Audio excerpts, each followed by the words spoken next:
What is going on? That is right. We are back already with another episode of the Red Mile Rundown. This one is kind of a special edition because it's not every day the Flames decide, hey, we're just going to trade a dude that no one really even thinking about trading right now. We're just going to go ahead and trade a dude. The Calgary Flames make a big trade, so I thought, let's have a podcast. I am your host, John Eastup, of course, of the Red Mile Rundown. And, of course, going to join me again this episode is Robert Munich of FlamesNation.ca.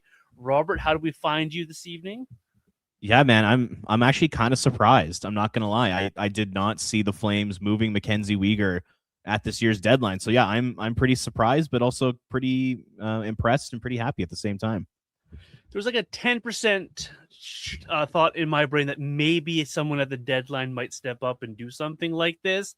But the fact that it happens 48 hours or so before the trade deadline, a team that I don't think many people were thinking about trading with the Calgary Flames for a player like this. But the Utah Mammoth make a move.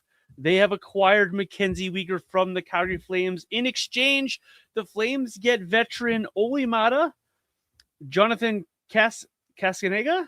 I'm going to have to ask how to spell that, pronounce that one. And get this, 3 second-round draft picks, all 3 of those coming in the 2026 entry draft. So Craig Conroy gets 5 pieces for Mackenize Weegar. Robert, first blush, what are your thoughts? Yeah, first of all, like I said, I am surprised just because of, what we've heard in the media from so many people within the Flames organization, how they just detest rebuilding and how they wanted to remain competitive. Oh, I just got to sneeze. Okay, no, I'm good. How they want to remain competitive and how they didn't want to do that full scale rebuild, but things have changed. Their words have not matched up with their actions, which is, I think, a very good thing if you're a Flames fan. But yeah, overall, I'm pretty happy with this deal, mainly because of what we've seen from Mackenize Weegar this year. So you keep in mind, the guy is 32 years old, so he is an aging defenseman. He's got 5 years remaining on his contract, making a little over $6 million a year, and he's having the worst season of his career.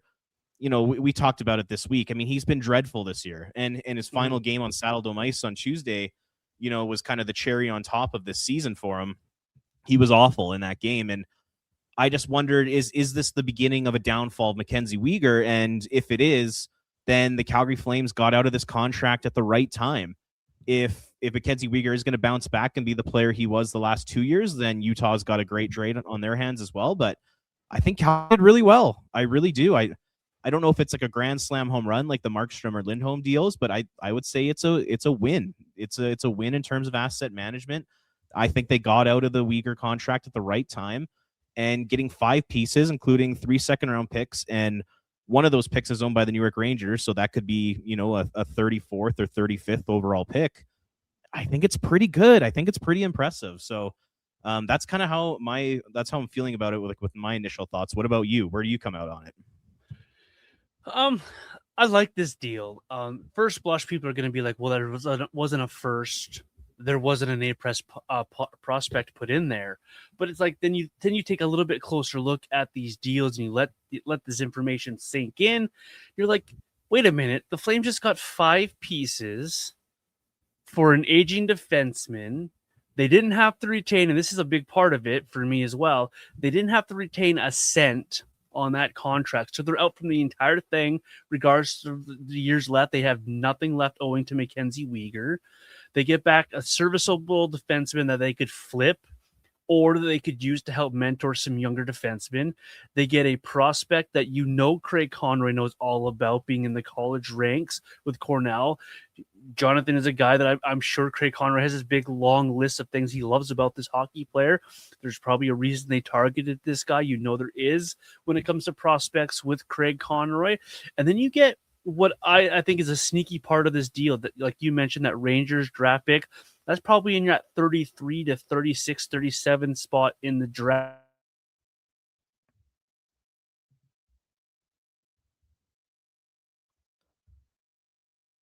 With that's a lot of things that can help you move around the draft board.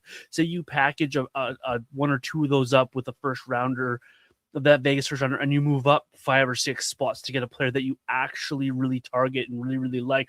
So it gives Conroy a little bit more freedom in the draft board, on the draft board, and on the draft floor to play around with.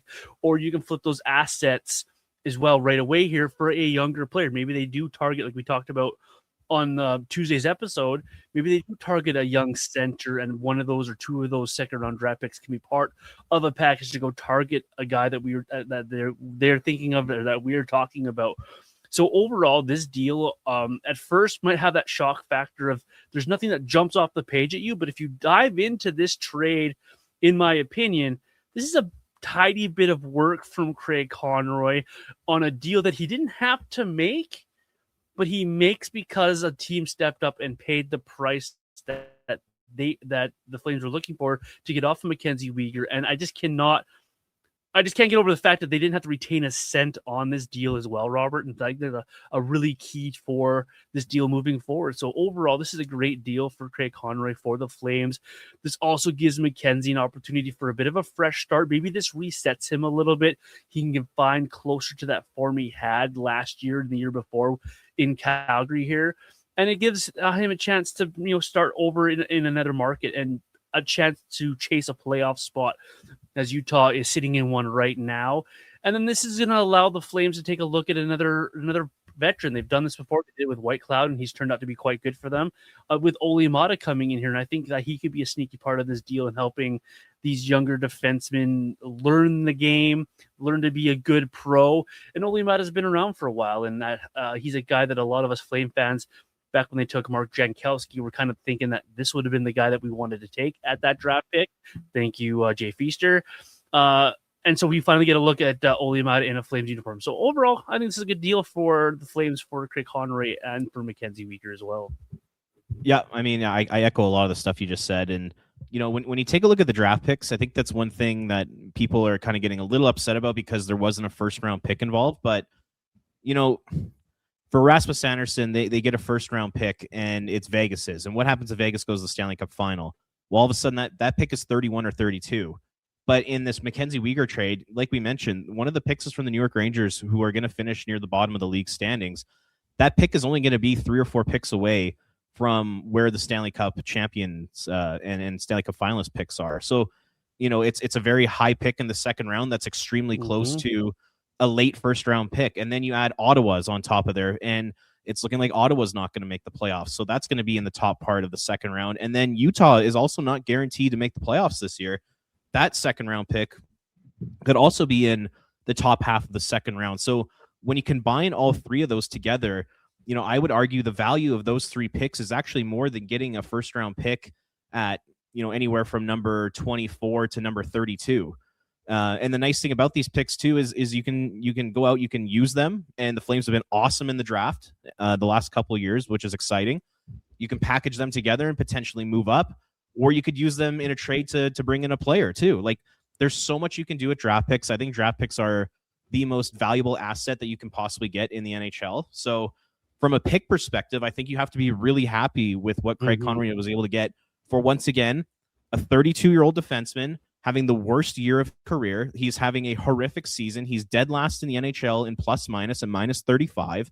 And he's got 5 years remaining on a big ticket. Like, in this podcast, since we started, John, I think you and I, we've been a little critical of the team about not being forward thinking and not getting out in front of different situations when it comes to trading players.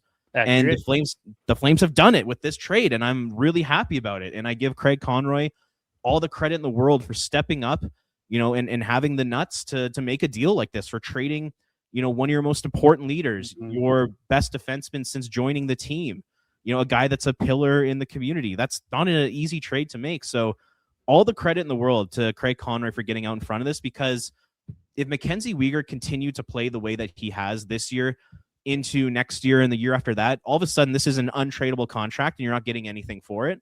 Yep. But because you deal him now while his reputation is still high, I think it's a really smart move by the Flames. So yeah, all that complaining I've done over the years about them not being forward thinking, I'm not going to take it back because they haven't been, but I got to give them credit for making this deal and getting out in front of this. I think that's really, really smart of them. It's an underrated part of this deal.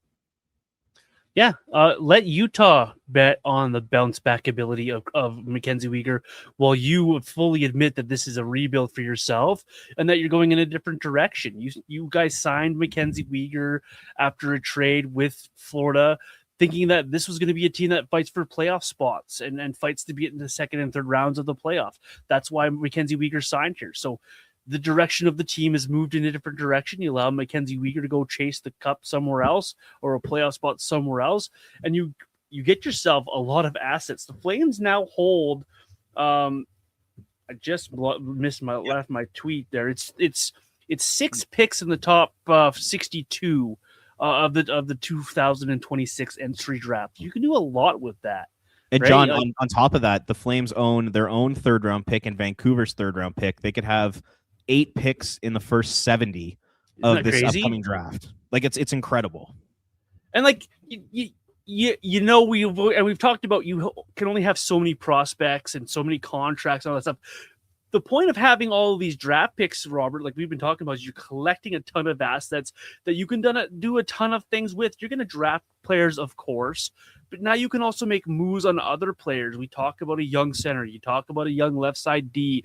You talk about maybe there is a veteran winger out there that you could add to this group to help this group. There are a lot of things you can do with that many draft picks in the top 70 of an NHL draft. And there could be more coming based on what the Flames do down the road here with Coleman, possibly Kadri, and any other player that they might move along here. So this was a tidy bit of work for Craig Conroy, allowing himself. He has a lot of freedom now with this roster. It's wide open now. The Flames are open for business. It's clear. The Flames draft board is going to be full. That's clear as well. And this all gives a lot of these young players now, hey, we're making moves for you guys to give you opportunities to play. And so it's opened the roster up now for these younger players to take on more responsibility and learn more and have these games. So I would expect a Brstavich call up sooner than later now, maybe right after the deadline on Friday, to fill the lack of a defenseman, to help with Olli Maatta coming in as well. I would expect other moves coming for the Flames to allow these kids to continue to play. And I would think, with moving off of Mackenize Weegar and signifying that you definitely are open for business, that we're going to see more than Blake Coleman moved out between now and the deadline on Friday. So it's going to be interesting to see how fast the Flames pivot to other trades, other things. And then obviously that's going to open the door here, Robert. Is there more in the hopper than what we're actually thinking of with Blake Coleman? Is there another player that we're not thinking about the Flames that might move off of between now and Friday? It's not a lot of time left before the deadline, but those questions definitely come to the forefront of a lot of people's minds now after this Mackenize Weegar deal. Yeah, for sure. And then another thing I would add to this whole conversation is the Flames are finally rebuilding. Yes, like this is happening. You don't trade Mackenize Weegar if you're not rebuilding. So I'm really happy with that. All the Don Maloney stuff now we can flush down the toilet. The rebiggle is off. The rebuild is on, which is super exciting. And you take a look at next year's team. Basically, everybody's signed. So the Flames are going to come into next year with basically the team that they have right now, maybe minus Coleman and Kadri. Next year is going to be an effing disaster. This team is going to be terrible next year. Like, they're going to be so bad, and that's a good thing. I'm staging that as a good thing because it's going to allow them an opportunity to once again get a top 3 pick in the draft and add the elite talent to now a extremely deep group of prospects. If the Flames end up using all these picks in the top 3 rounds of this year's draft, I don't know if they will because that's a lot. We're talking 8 in the first 70 picks. But if they do, you're adding 8 top 3 round players to an already deep group of players, and you're adding a center who's over a point per game in the NCAA this year. Like, your prospect pool is incredibly deep. It's just missing the high end talent, and that's where this draft comes in, and that's where next year's draft and probably the year after that as well. So I really believe that the team is building something special from an off ice team building perspective. I don't think you can be any more happy than you should be right now.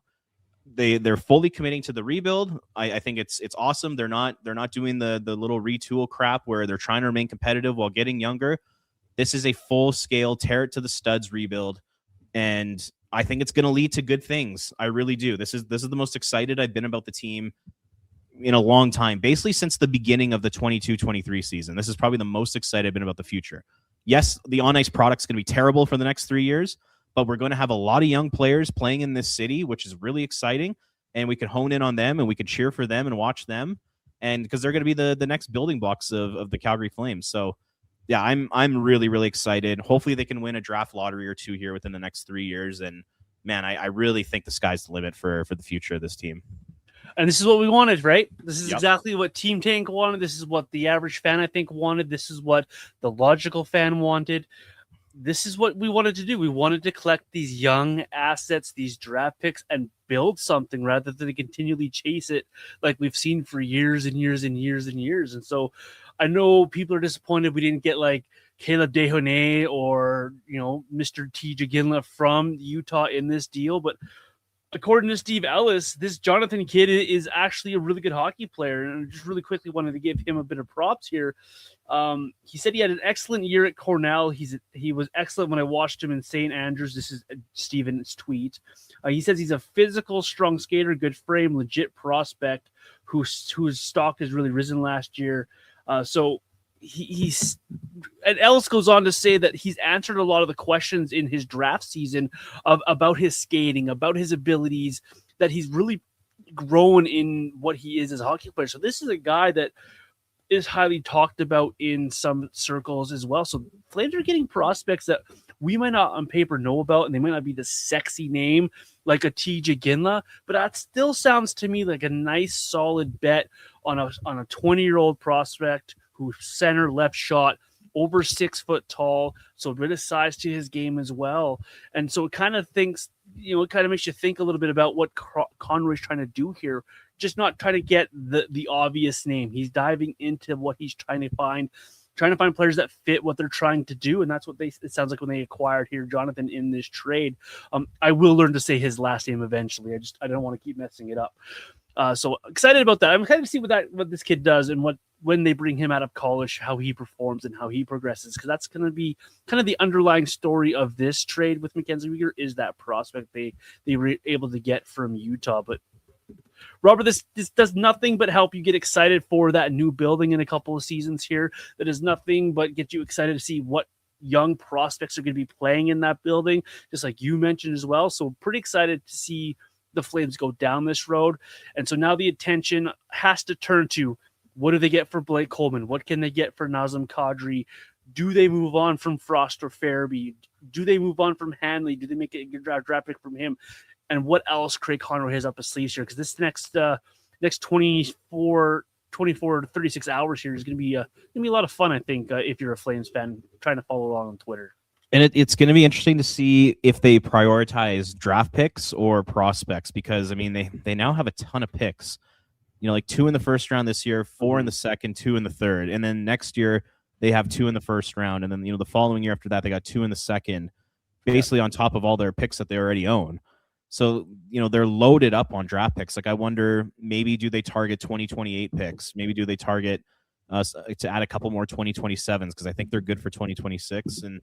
Or do they try to add a younger player? Like on our episode on Monday, we were talking about a guy like Kent Johnson. The Columbus Blue Jackets, they're on fire right now ever since hiring Rick Bowness. They desperately want to make the playoffs. Could a Kadri or Coleman go to a place like Columbus for a Kent Johnson type of player? Like, I really wonder if that's something that's a possibility. So, yeah, the next few days are going to be fascinating. But like you said, they're loading up for the future. It's like I said, the next couple of years are going to be rough in terms of just the on-ice product. It's going to be too bad to send off the dome with such a bad team, but they're going to enter social places with a really young, exciting team. So that's something to look forward to for sure. One other thing I want to touch on is Olli Määttä. Yeah.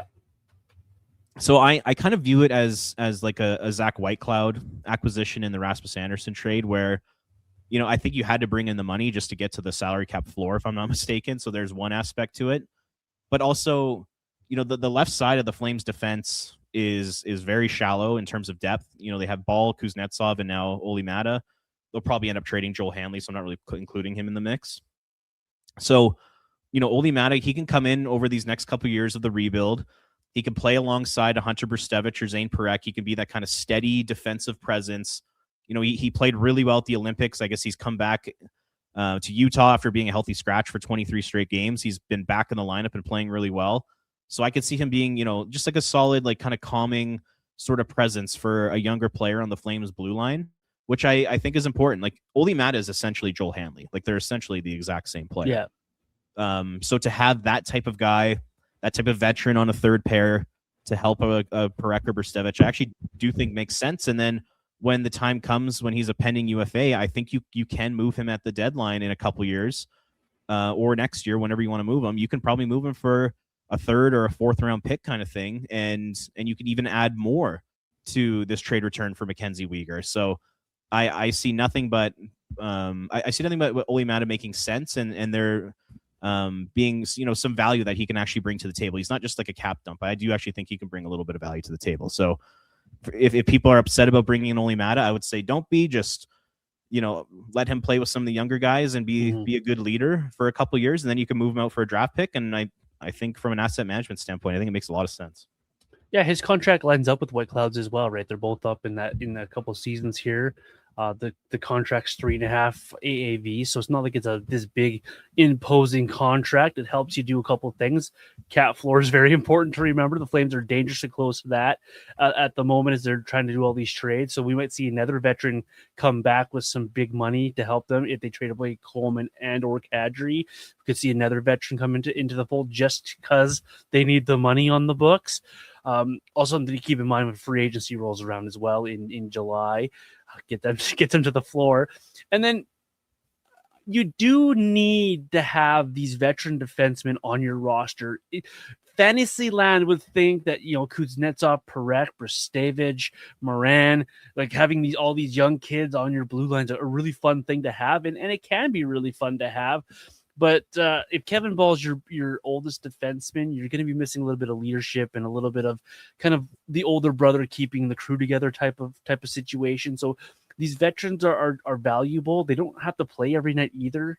Like you see Braden Hall's in and out of the lineup, so they don't have to play every night either. So if Olli Maatta has to take a game off and it's because it's his turn to be scratched, it's not a big deal, right? But it'll be important for guys like Zane Parek and Hunter Brstevich and even Kuznetsov to have somebody to lean on a little bit, and to have a couple of those guys in White Cloud and Maatta are going to be good for the room if they don't trade away these guys, and be very valuable to have them around. So I like this deal. I like the Olli Maatta part of it because you need another defender in the room, another adult in the room maybe.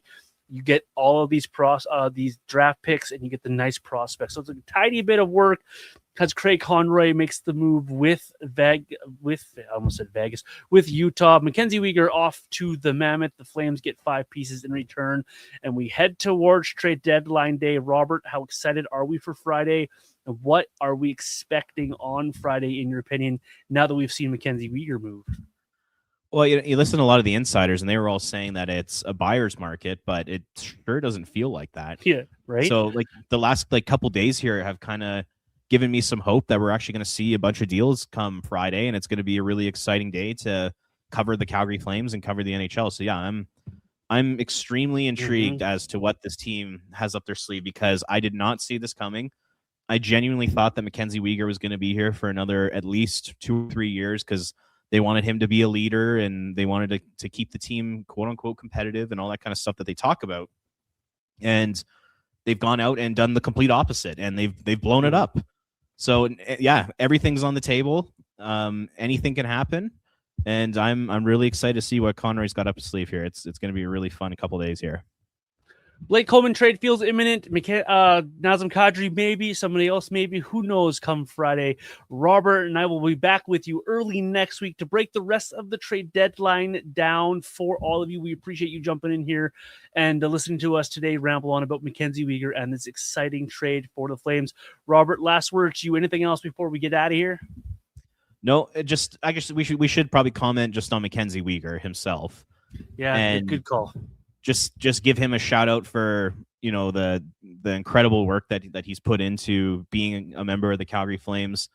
He's put in 2.5 really, really good years of hockey here in Calgary. This year's been a struggle in his first half of the season. When he first arrived, was pretty rough too, but those 2.5 years, he was pushing to be on Team Canada. Like, that's how good he was. So between how he embraced the city, how he talked about the city, how he talked about the organization, the Flames, when he got here, the Calgary Flames reputation had gone down the toilet. And I think Mackenzie, he's a big part of why the Flames reputation has kind of turned around a little bit in terms of the eyes of the players. He talked it up. He was always very positive. He played a big role in the community. Like, he was involved with multiple charities. I just think between his on and off ice contributions were really strong for this team. And I think you just got to thank him, thank him for all the hard work he put in. And, the guy blocked 1 million shots and he sacrificed his body to try and help the team win. And that's all you can ask for from a guy. So yeah, wish Mackenzie nothing but the best in Utah. I hope they make the playoffs, and I hope that he can go on a bit of a run one of these years, because Utah's got a really bright future. I actually think it's a really smart move for Mackenzie if he wants to win. It's a great organization. It's a great place to live. And I think he's going to be really successful there. So yeah, hopefully he's able to turn things around and start to play some better hockey this year. And yeah, hopefully get some playoff success. The guy hasn't had much playoff success in his career. So yeah, just shout out to him. He was a really good member of the Flames. Yeah, I did all of that, and he helped us get a new arena as well. He was very vocal at helping us get that. So good luck to Mackenzie in Utah, and good luck to the Flames on trade deadline day coming up here in like 36-ish hours or so. So excited for that as well. Thank you so much for joining us here on the Red Mile Rundown. We'll see you guys early next week for the breakdown of trade deadline. Enjoy the weekend.